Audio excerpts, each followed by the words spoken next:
Salut la team, on se retrouve dans un nouveau podcast aujourd'hui consacré à l'apprentissage, à la connaissance, à l'expérience, tout ce qui va concerner tout simplement le savoir. Parce que c'est vrai que j'ai quand même souvent l'habitude de dire que le savoir c'est le pouvoir. Et vraiment, c'est vraiment vrai. Tout à l'heure, tu vois, je sortais de mon boulot, j'étais en voiture. Et comme à mon habitude en voiture, eh bien j'écoute des podcasts. J'écoutais un podcast notamment de Yomi Donzel. Pas que je sois particulièrement fan, mais j'écoute un petit peu tous les podcasts qu'on peut avoir sur la toile FR et même américaine et anglaise. Parce que j'estime que même si on n'apprécie pas forcément une personne, eh bien on peut quand même apprendre un certain nombre de choses. Et vu le temps, entre guillemets, de route que j'ai, la possibilité d'écouter des livres audio et des podcasts quand je suis dans ma voiture, quand je fais des allers-retours au boulot, parce que je le rappelle, je suis technicien expert en télécom, et du coup je me trouve à me déplacer régulièrement sur des interventions à domicile, et ça m'arrive tous les jours de faire 1 heure et demie de route. Et donc du coup ça me laisse le temps d'écouter, donc pour ça c'est vraiment cool. Et j'ai aussi envie d'apporter ma pierre à l'édifice parce que toi qui écoutes ce podcast, eh bien tu cherches vraisemblablement certaines réponses ou tout simplement d'élargir ton cercle, encore une fois, d'expérience, de connaissances, le partage d'expérience. Je trouve que c'est ultra important et faut pas lésigner tout ça. Et c'est vrai que, eh bien, j'ai tendance à dire que la connaissance, c'est le pouvoir, c'est le savoir, et c'est une réalité. Aujourd'hui, si tu n'es pas multimillionnaire, à part si tu as 17 ans, et même je te dirais, même si tu as 17 ans, si tu n'as pas une entreprise qui emploie 200 salariés, exactement comme l'entreprise que je n'ai pas, eh bien c'est parce que je n'ai pas tout simplement la connaissance, je n'ai pas l'expérience. Tu prends quelqu'un qui a déjà monté 2, 3, 4 entreprises, eh bien lui sait comment faire, il sait comment attirer des capitaux. Il va savoir qui recruter, comment recruter, etc. Donc vraiment, c'est quelque chose de primordial que de bien prendre conscience que le savoir, la connaissance, c'est ce qui va faire que tu vas aller de plus en plus loin et de plus en plus vite. Quand tu connais par exemple, je sais pas, le niveau d'un jeu vidéo, eh bien quand tu l'as déjà fait, tu iras forcément plus vite pour le finir que quelqu'un qui a jamais joué. Et la vie étant un jeu vidéo gigantesque, finalement c'est même pas un jeu vidéo, mais t'as compris l'idée. Si t'es déjà passé par là, l'expérience c'est quelque chose qui se paye. C'est pour ça d'ailleurs que tu fais intervenir des artisans chez toi quand t'as jamais fait de bande à joint, jamais fait de placo, parce que généralement tu vas gagner du temps et en plus de ça tu vas avoir un résultat qui sera bien meilleur que ce que tu peux faire en tout cas au début. Et par contre ça a une contrainte, une conséquence, c'est que tu dois payer ce service. Et en fait ce qui se passe, c'est que quand toi dans ta vie, eh bien tu ne fais pas telle ou telle chose, ou que tu ignores telle ou telle connaissance ou tout simplement tips, eh bien ça va directement se payer sur l'argent que tu vas pas gagner. C'est vrai qu'on pourrait très bien dire que le fait de pas savoir, je sais pas, monter une entreprise de 20 personnes, eh bien directement ce manque de connaissances te coûte 1 million d'euros. C'est à peu près le prix que peut valoir une entreprise comme ça. Je dis peut-être une connerie, mais globalement, tu as compris l'idée. Le fait de ne pas savoir, eh bien, tu te retrouves avec 1 million d'euros en moins sur ton compte si on parle uniquement de l'aspect financier. Et la connaissance, tu la trouves au travers des bouquins. Quand tu regardes une biographie, un bouquin, c'est quelque chose qui coûte 20, 25 euros. Tu as un condensé sur 500, 600, peut-être 1000 pages, eh bien, de la vie de quelqu'un, en tout cas, qui a été important, soit à l'heure actuelle, soit qui l'a été dans le passé. Et à l'intérieur, tu as quand même pas mal d'informations capitales qui peuvent te faire gagner du temps et sur lesquelles eh bien, il vaut mieux pas passer à côté. C'est pour ça que quand tu débutes un parcours d'entrepreneur, c'est important de lire. Après, lire des bouquins, c'est une chose. Il faut aussi se renseigner, que ce soit sur des vidéos YouTube, des livres audio. Mais concrètement, il faut vraiment lire tout ce qui est possible de lire. J'essaie tant bien que mal de m'appliquer en tout cas à lire des bouquins, même si je lis pas autant que ce que je voudrais. Et encore, c'est peut-être un peu bête de dire ça parce que finalement, la notion de priorité, elle est propre à chacun. C'est simplement qu'en ce moment, comme par exemple aujourd'hui, j'ai décidé de te mettre en ligne ce podcast. Parce que j'arrive pas à sortir autant de vidéos que ce que je le voudrais sur la chaîne. Je suis désolé, entre guillemets, même si, en fait, non, mais globalement, tu as compris. J'aimerais bien sortir un peu plus de vidéos, mais vu que là, je suis passé sur un truc un peu plus, en tout cas, un contenu un peu plus qualitatif qu'avant, où j'étais simplement en train d'allumer une caméra et de parler sans qu'il y ait de montage, sans qu'il y ait de traitement d'image. Aujourd'hui, j'essaie de faire quelque chose qui est relativement agréable à regarder. Je m'applique sur beaucoup plus de choses qu'avant et par conséquent, eh bien, ça me prend beaucoup plus de temps. D'autant plus que là, je suis en train de préparer un énorme tutoriel d'investissement boursier pour les débutants. Une vidéo que j'ai déjà faite il y a quelques mois de ça, mais bon, j'ai décidé de la refaire au goût du jour et de faire vraiment un truc beaucoup plus qualitatif. Ça dure à peu près 2 heures. Il y a vraiment du contenu et par conséquent, c'est très long à monter puisque ça me prend quasiment l'équivalent de 3-4 vidéos qui durent 20 minutes, quoi. Donc c'est pour ça que en transition, là tu vois, j'ai une grosse demi-heure avant d'aller sur mon rendez-vous coiffeur et j'ai décidé du coup de te tourner ce podcast. Je viens d'arriver chez moi, je pensais à ça, faire un podcast sur les connaissances, le savoir. J'en ai déjà parlé, j'en parle beaucoup, mais franchement c'est tellement important que tu ne peux pas ne pas en parler.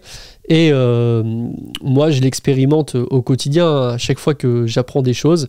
À chaque fois que j'apprends un nouveau skills, etc., une nouvelle info importante dans un bouquin, eh bien, tout ça participe directement aux performances que tu vas pouvoir avoir, puisque j'estime que si tu écoutes ce podcast, soit tu es entrepreneur, soit tu as envie de devenir investisseur, soit tu l'es déjà. Le monde de la finance, le domaine qui concerne un petit peu toutes les finances personnelles, l'argent, le développement personnel, la liberté financière, tous ces domaines-là, eh bien, font partie intégrante de ma vie. Et à chaque fois que j'acquiers de la connaissance, que je lis un bouquin, que je suis sur un nouveau chantier, que je rencontre un nouveau problème, que je me plante sur un truc, etc., tout ça participe activement, tout simplement, à la personne que je suis en train de devenir et aux performances que j'ai, puisque je le vois bien par rapport à avant. Quand je dis avant, c'était quand j'étais pas trop dans cet univers-là. Je travaillais, j'avais mon salaire, j'étais pas axé plus que ça business. Je me posais pas forcément les questions de comment gagner plus. C'est arrivé petit à petit. J'ai déjà présenté mon histoire pas mal de fois où j'ai commencé à faire du business en ligne en vendant des golds sur WoW, etc. Ça, c'était le premier business, mais j'étais pas encore à fond dans le truc. Et vraiment, moi, l'année qui a été décisive, ça a été l'année 2015 où j'ai eu un peu... je sais pas si on peut appeler ça un déclic, mais j'ai vraiment commencé à avoir la notion d'investissement, à me dire il faut que j'arrive à générer plus d'argent parce que sinon je vais rester bloqué un peu dans la vie que j'ai, qui me satisfaisait pas pleinement parce que pas libre de faire ce que je veux, obligé d'aller travailler en permanence, etc. Alors à l'heure d'aujourd'hui, évidemment, je travaille encore, mais c'est aussi un choix parce qu'en réalité, je pense que je pourrais arrêter et en l'espace de 6 mois, en ayant full time, à me plonger sur mes projets, ça décollerait tellement salement que je pourrais avoir cette liberté financière.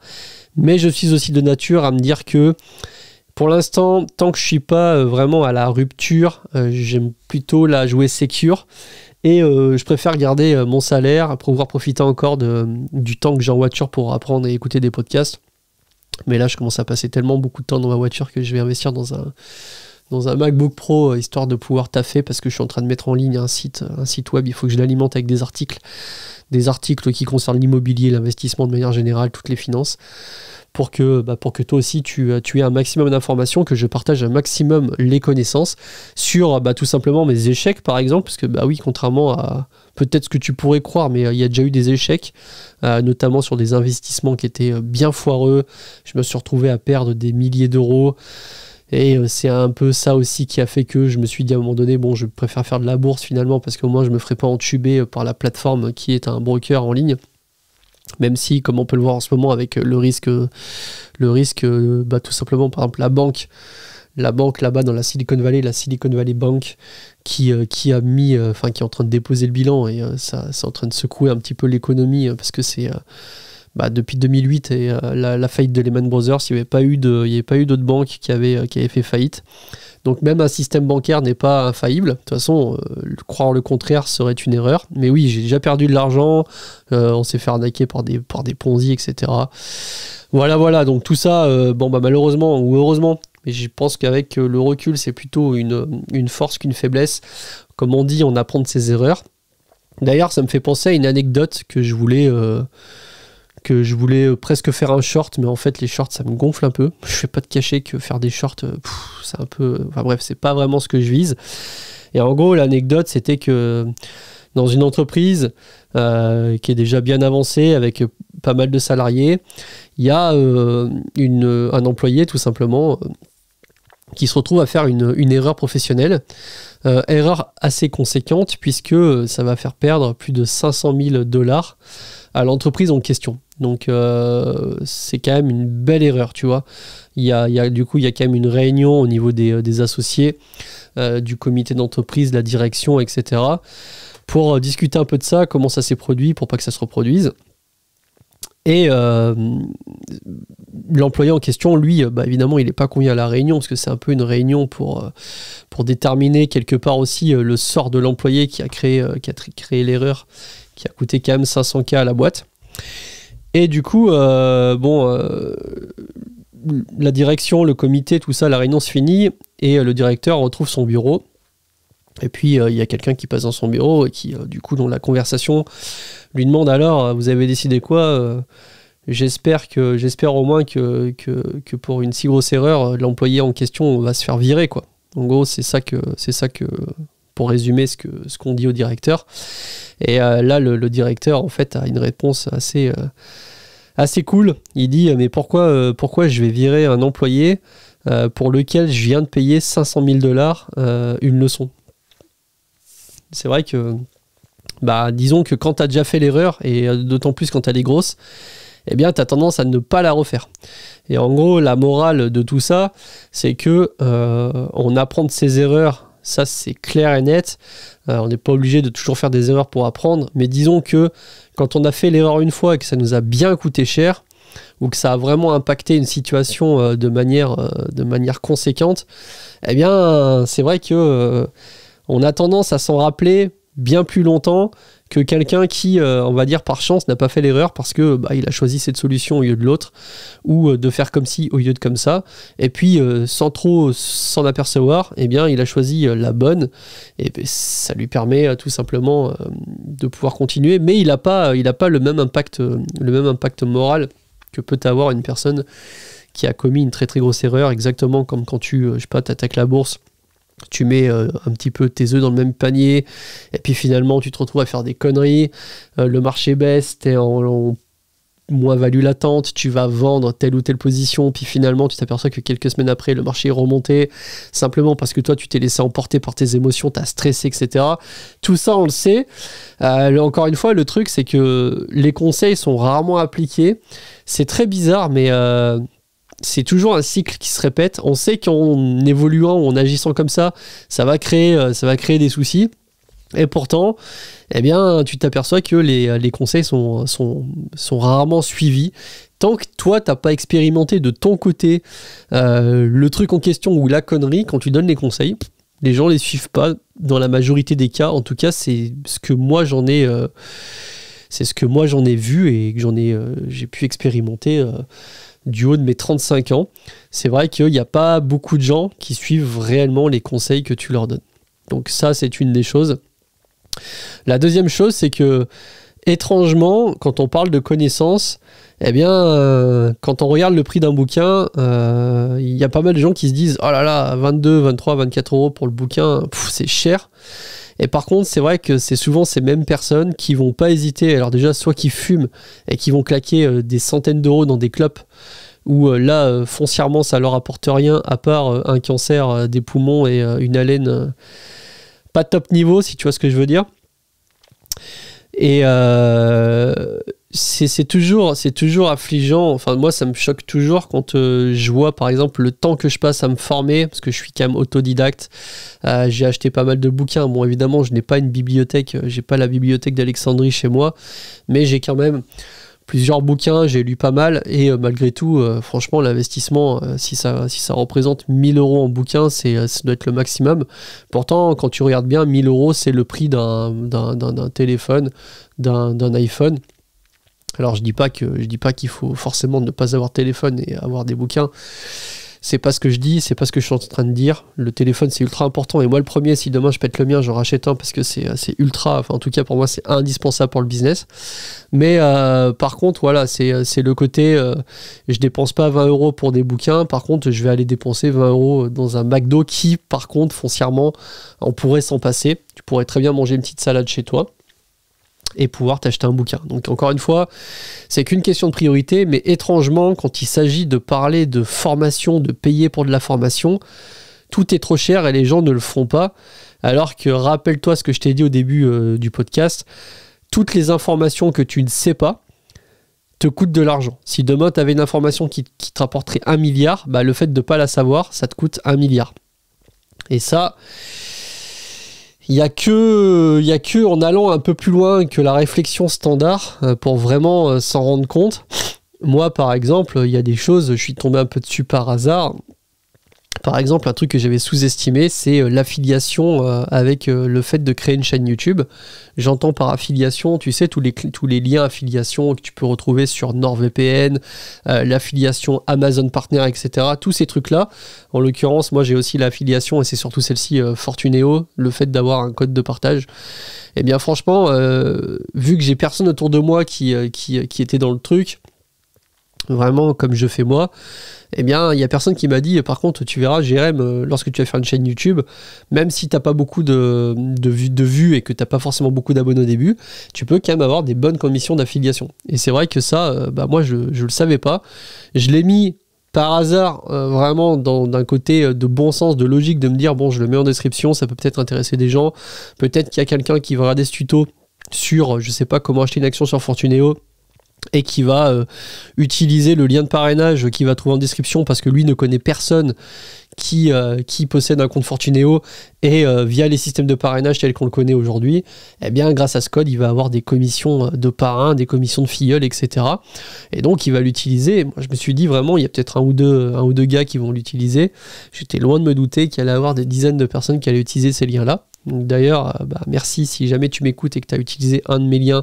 Franchement, c'est vraiment un kiff.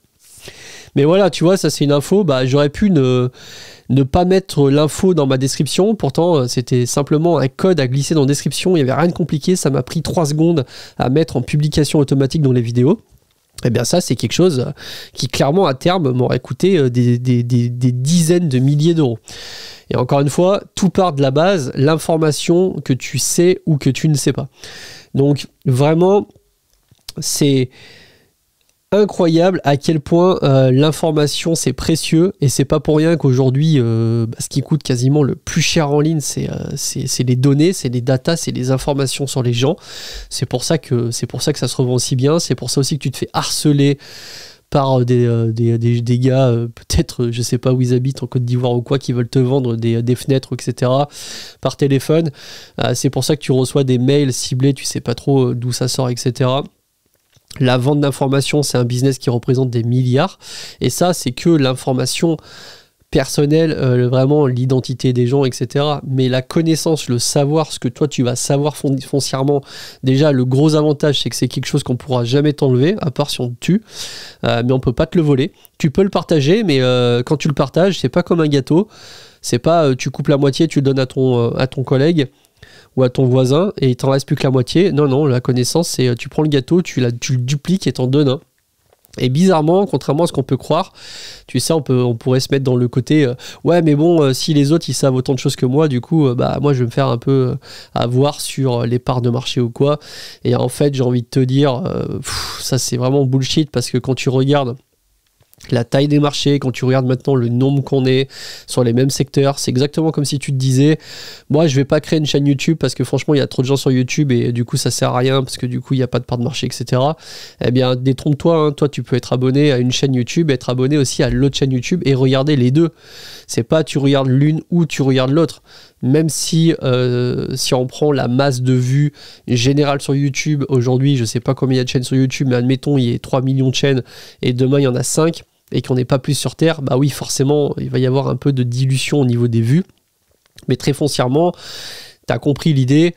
Je pense que c'est pas très bon que de se dire que toi aujourd'hui tu peux pas faire tel ou tel truc parce que le marché est saturé, ou parce que tu as peur que quelqu'un te pique ton idée, ou parce que si tu donnes des informations à droite à gauche, eh bien les gens ça va, je sais pas, là par exemple moi je fais une chaîne d'investissement immobilier, etc. et je partage gratuitement des informations. Bon alors après gratuitement oui, parce que je suis quand même rémunéré par tous les partenaires, etc. mais globalement tu as compris, quand tu regardes le contenu, toi tu me payes pas directement. D'ailleurs, il faudrait que je mette une section partenaire avec des vidéos un peu plus poussées. Comme ça, si tu as envie de me soutenir, eh bien, tu pourras tout simplement prendre tes abonnements. Et du coup, le partage d'informations, voilà, c'est quelque chose que moi, j'affectionne. Et c'est pour ça aussi que j'ai créé cette chaîne YouTube. Parce que je trouve qu'il y a trop de gens qui ne prennent pas assez de temps pour se former. Ne regarde pas forcément des vidéos éducatives, des tutos, apprendre à manier tel ou tel outil ou alors à utiliser tel ou tel logiciel. Or, quand tu sais un peu ce que tu peux faire, quand tu sais manier, je sais pas, ChatGPT à la perfection, quand tu sais manier Excel, quand tu sais manier un logiciel comme Premiere Pro, demain tu deviens un expert de Premiere Pro, tu fais des montages qui sont topissimes. Si tu as un niveau professionnel, mais vraiment pro hardcore, tu vois, le mec qui a poncé le truc, qui a 10 000 heures de montage sur Premiere Pro, t'inquiète pas que si tu fais du montage de qualité, mais vraiment une qualité de ouf, tu peux trouver des youtubeurs qui sont prêts à te payer des sommes astronomiques, tout simplement pour pouvoir monter leurs vidéos. Donc, encore une fois, ça vient de l'expérience, de la connaissance. Et puis, il y a encore un truc sur lequel j'aimerais axer, c'est que tu as l'impression que quand c'est de la connaissance qui est gratuite, elle a moins de valeur que quand c'est de la connaissance que tu as payée, même si foncièrement tu as appris la même chose en payant une formation que tu avais déjà lu dans un bouquin ou que tu as déjà entendu dans une vidéo gratuite. En gros, je veux dire par là que c'est comme par exemple, j'ai déjà raconté, il me semble, cette anecdote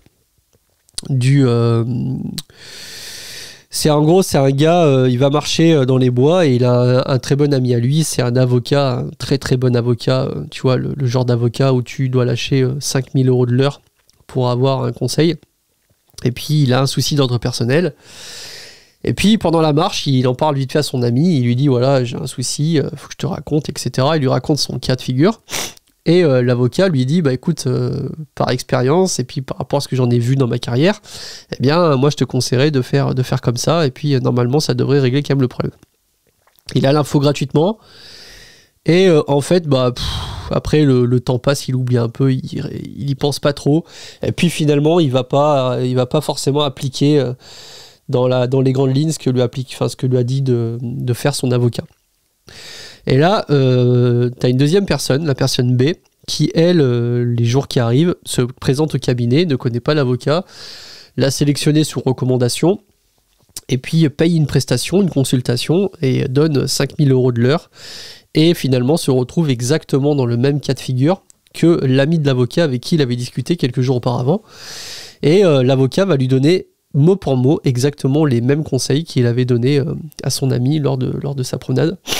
À la différence que la personne B, elle, a payé 5 000 € le conseil, enfin 5 000 € la séance, et puis se retrouve à appliquer à la lettre l'avocat, enfin ce qu'a dit l'avocat, et puis il se retrouve à sortir de la situation assez rapidement et sans aucun incident.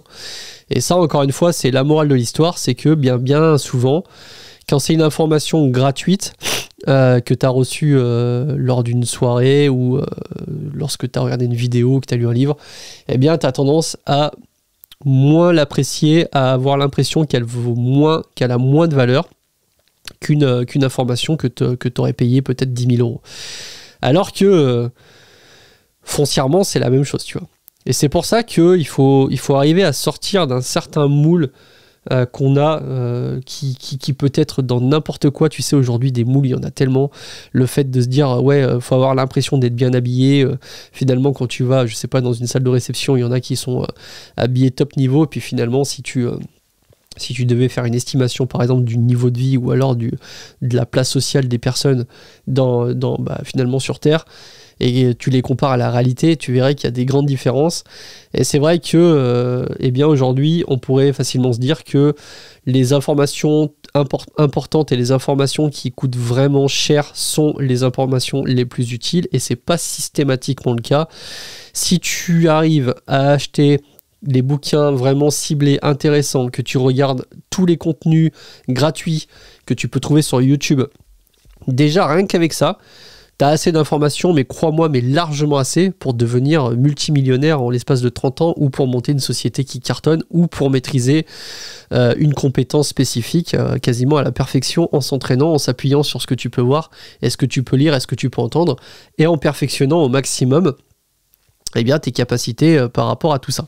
Et je pense que de toute façon, si tu es encore là après plus de 25 minutes de podcast, et en plus sur un podcast, parce que c'est vrai que j'ai toujours tendance à dire, ceux qui sont sur les podcasts, c'est les vrais, c'est ceux qui veulent vraiment aller jusqu'au bout, qui veulent poncer le truc, qui veulent vraiment se dépasser, qui veulent vraiment progresser. Et donc, si tu es encore là, je pense que c'est parce que tu es quelqu'un de motivé, qui a une certaine détermination. Et quelque part, tu as déjà, en tout cas, tu es déjà dans la bonne démarche, parce que tu es déjà en train d'écouter un podcast à titre, informatif, instructif. Moi, je partage simplement des connaissances. Alors peut-être que je donne pas autant d'expérience et de connaissances que je le voudrais, ou peut-être que... D'ailleurs, dis-le moi en commentaire, est-ce que tu trouves que vraiment les podcasts sont intéressants? En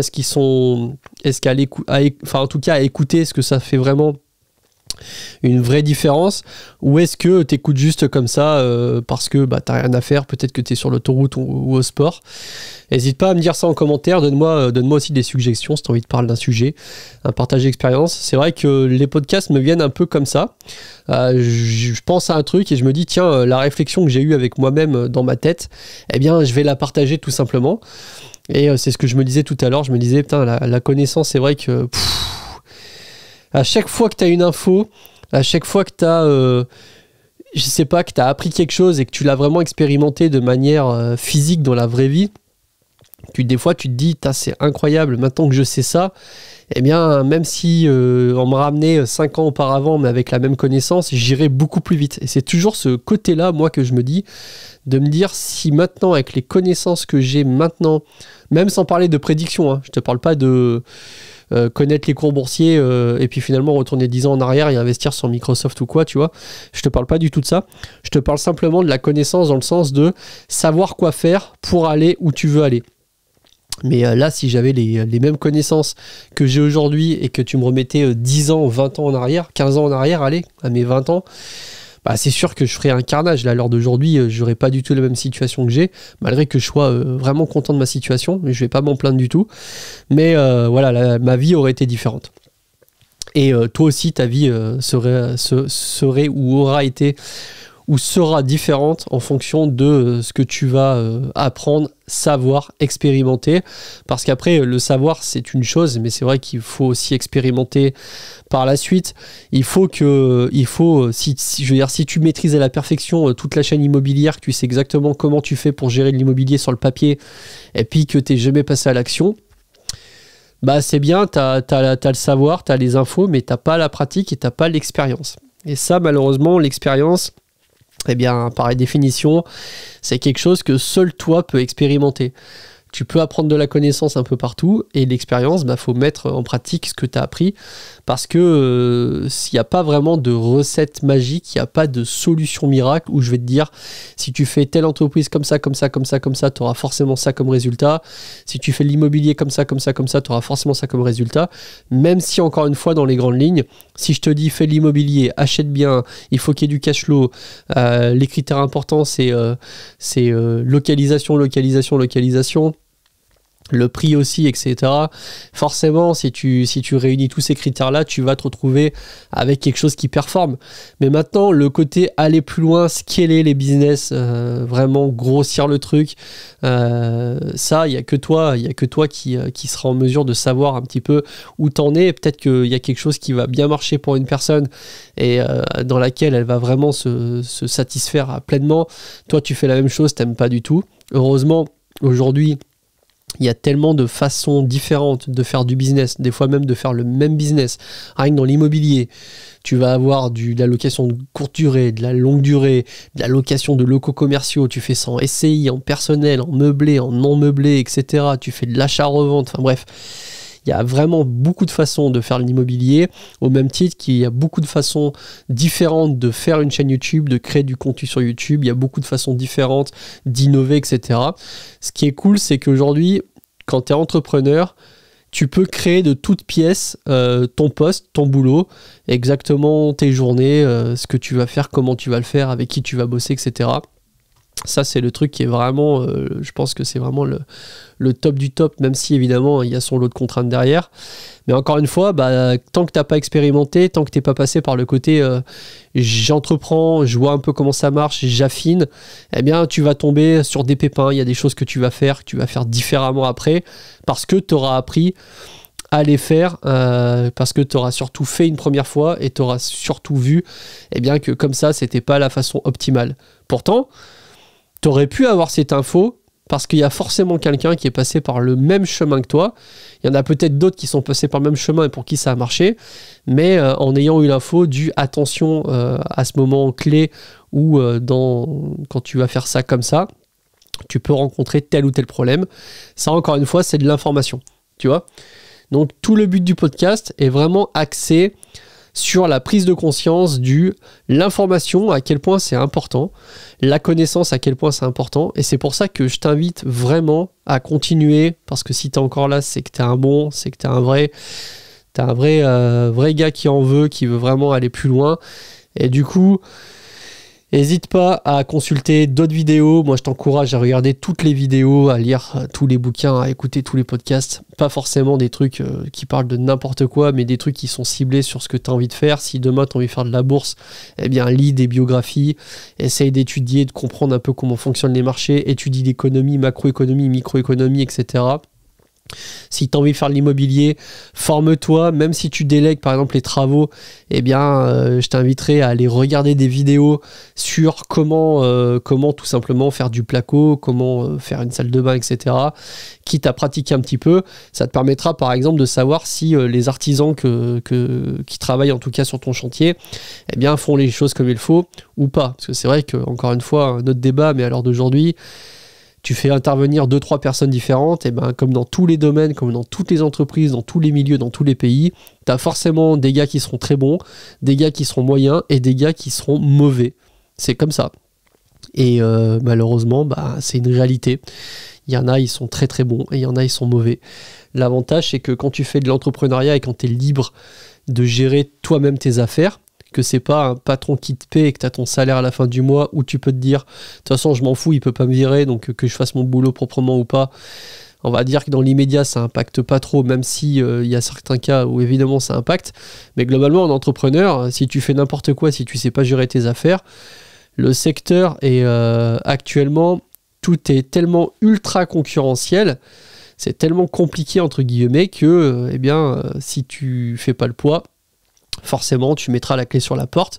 Et c'est pour ça que tu as 90% des entreprises, ou alors peut-être 80%, 4 entreprises sur 5 mettent la clé sous la porte au bout de 5 ans.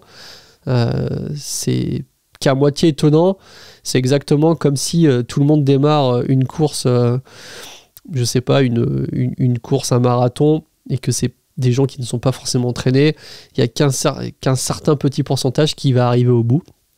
Il y a ceux qui seront un peu plus endurants, ceux qui se seront entraînés un peu plus que les autres, etc. C'est un peu pareil dans l'entrepreneuriat, c'est un peu pareil de manière générale. Et encore une fois, il ne faut pas sous-estimer les petites choses, les petites, les petites habitudes du quotidien, se renseigner sur telle ou telle nouvelle loi qui vient de sortir, ou alors il va y avoir, par exemple, là, à l'heure actuelle, ce qui est un peu d'actualité, c'est ChatGPT, l'intelligence artificielle. Savoir se servir et apprendre à se servir de ChatGPT, c'est un vrai plus, parce que à l'heure d'aujourd'hui, en tout cas pour tout ce qui va concerner le logiciel et l'informatique de manière générale, tu vas pouvoir faire des lignes de code, des macros Excel, etc. Et ça peut améliorer la capacité de production de ta boîte. Tu vas pouvoir automatiser certains process, et qui dit gagner du temps, dit gagner de l'argent, forcément, puisque chaque boîte, chaque personne a un tarif horaire, entre guillemets. Donc quand tu gagnes du temps, par définition, tu gagnes de l'argent, à condition que, bien évidemment, tu sois axé sur tout ce qui va concerner l'entrepreneuriat. Moi, par exemple, si je finis un peu plus tôt au boulot, je rentre chez moi et je peux te faire un podcast, et je peux bosser sur du montage vidéo, ou je peux gérer des papiers, etc. Forcément, je fais plus de contenu, je fais plus de choses, je gère plus de problèmes, donc je gagne du temps, et donc je gagne de l'argent. Et même sans parler toujours argent, parce que c'est vrai que sur ma chaîne, comme sur pas mal de chaînes d'investissement, et en même temps ça paraît logique, puisque les finances personnelles, l'investissement, l'entrepreneuriat, il y a une grosse notion d'argent, hein. Tu sais, c'est un peu comme dans un jeu vidéo, l'argent dans l'entrepreneuriat, c'est un peu le compteur pour savoir si tu as fait une bonne partie ou pas. Mais pas trop parler d'argent, il n'y a pas que l'argent d'important, même si c'est essentiel pour pouvoir réaliser des projets. Moi, demain, quelqu'un qui me dit Jérém, je m'associe avec toi, j'ai 10 millions d'euros, il faut que je les place, et du coup, j'ai envie que tu t'en occupes, je sais pas, pour faire l'immobilier, de la rénovation, revente de biens de luxe ou quoi. Il n'y aurait pas de problème, hein, t'inquiète pas que je saurais faire. J'apprendrai forcément c'est certaines choses, mais faire de l'argent avec de l'argent, je pense que j'ai déjà passé le niveau pour y arriver, puisque je suis déjà en train de le faire à mon échelle. Du coup, tu me donnes plus de capitaux, c'est proportionnel au capital, et donc du coup je ferai plus. C'est tout le sujet, et toute l'idée derrière ma chaîne aussi, c'est que toi tu arrives à avoir une intelligence financière, vraiment l'inculcation de l'intelligence financière. C'est la différence entre quelqu'un qui gagne 1 million d'euros, qui n'en a aucune, qui va claquer à tout va, s'acheter une Ferrari, et au bout de pas longtemps va se retrouver à devoir vendre des biens en urgence parce que c'est la crise, etc. Et puis finalement se retrouver à zéro, voire pire, en faillite, encore plus endetté qu'avant qu'ils aient le fameux million. Et la personne B qui, typiquement, moi demain je gagne 1 million. Je t'assure qu'il y a 900 000 euros qui partent en investissement de manière générale.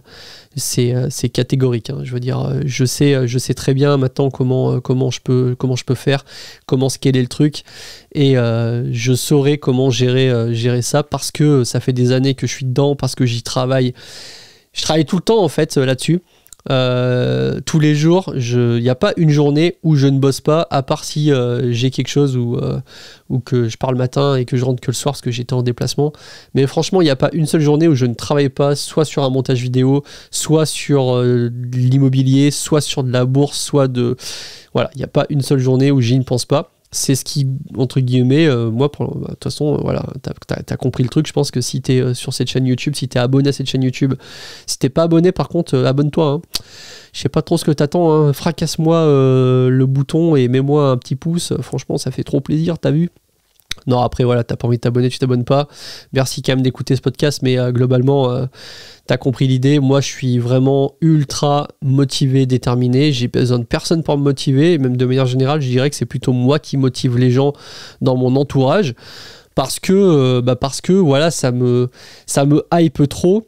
Je sais quelles peuvent être les conséquences entre guillemets, d'une réussite, que ce soit financière ou même sur l'épanouissement personnel que ça peut avoir, le côté de mettre sa famille à l'abri, de pouvoir faire plaisir à sa famille, de se payer des voyages, même d'acheter du matériel. Moi j'aime bien le matériel, je suis pas matérialiste dans le sens où j'achète pas du matériel pour dire tiens t'as vu j'ai la meilleure platine ou j'ai le meilleur écran, ça j'en ai rien à faire. D'ailleurs dans mon bureau il y a quasiment personne qui vient à part ma nana. Mais j'adore le matériel de qualité, parce que travailler sur du bon matériel, c'est s'assurer, pas forcément d'avoir de bons résultats, mais au moins de travailler dans un cadre sain, et un cadre dans lequel tu te sens bien, te donnera des meilleures performances. Voilà. Si tu travailles dans un cadre où tu te sens mal, je pense que tu peux pas forcément avoir le même rendement et la même capacité de travail que dans un cadre où tu te sens bien. D'où le fait que j'ai voulu faire ce bureau qui maintenant est éclairé par un système d'éclairage Philips Hue et j'ai tout ce qu'il me faut. Seul truc qui me manque, c'est un portable. J'en avais acheté un, mais il se trouve que j'en ai fait cadeau à ma conjointe parce que elle passe une formation et puis elle en avait besoin. Moi, j'en ai pas besoin, mais là, je commence vraiment à en sentir le besoin, surtout pour pouvoir commencer à écrire des articles et pouvoir taper des scripts un petit peu de mes vidéos parce que je les scripte un tout petit peu plus, même si tout ce que je dis, par contre, c'est de la full impro. J'ai simplement les grandes lignes, comme là, aujourd'hui, dans ce podcast où ça commence à partir un peu en sucette. J'ai dérivé sur le côté d'être matérialiste, alors qu'à la base, c'est un podcast sur la connaissance, sur l'entrepreneuriat, les connaissances de manière générale, le savoir. Mais peut-être que ça signifie le moment de couper le podcast. Je vois que ça fait déjà plus de 40 minutes que je suis en train de parler. Mon rendez-vous chez le coiffeur qui va pas forcément tarder. T'as compris en tout cas l'idée générale derrière ce podcast. Vraiment, la connaissance, et je le répète, la connaissance, c'est le savoir. La connaissance, c'est le pouvoir. Plus t'en sais, plus tu vas avoir des performances, plus tu vas avoir du succès dans ce que tu es en train de faire, que ce soit les affaires, l'entrepreneuriat, la finance, plus tu vas gagner de l'argent, etc. Donc vraiment, tout part de là. Et si tu en es conscient, eh bien, je pense que tu n'auras pas forcément besoin que je te motive plus que ça pour en apprendre le plus possible. Et de toute façon, encore une fois, et je le répète, si tu es encore là, après 40 minutes de podcast d'un YouTuber qui n'est pas forcément bien connu, qui attaque sur YouTube, c'est que déjà tu as compris pas mal de choses. Donc je te remercie, je te souhaite une bonne fin de journée, n'hésite pas à poser tes questions sur la partie commentaires. N'hésite pas, c'est vrai que je le dis jamais, mais n'hésite pas à me suivre sur Instagram. Honnêtement, je publie pas trop de stories pour l'instant parce que je t'avoue que je suis cruellement en manque de temps. Comme je te l'ai dit, j'aimerais bien faire plus, mais voilà, je peux pas te dire que je suis à mon maximum parce que je dors quand même, mais je travaille quand même pas mal et j'ai pas non plus envie de devenir esclave de YouTube en me disant oh là là ça devient une contrainte, j'ai pas sorti ma vidéo. Ça me le fait un petit peu, d'où le fait que je te sors un petit podcast entre deux, mais j'ai quand même envie de pouvoir profiter et ne pas devenir esclave de l'algorithme de YouTube comme beaucoup de youtubeurs sont, et c'est pour ça que au moins je fais ce que je veux et je suis très content. Allez, sur ce, je te souhaite une bonne fin de journée, je te dis à la prochaine, salut.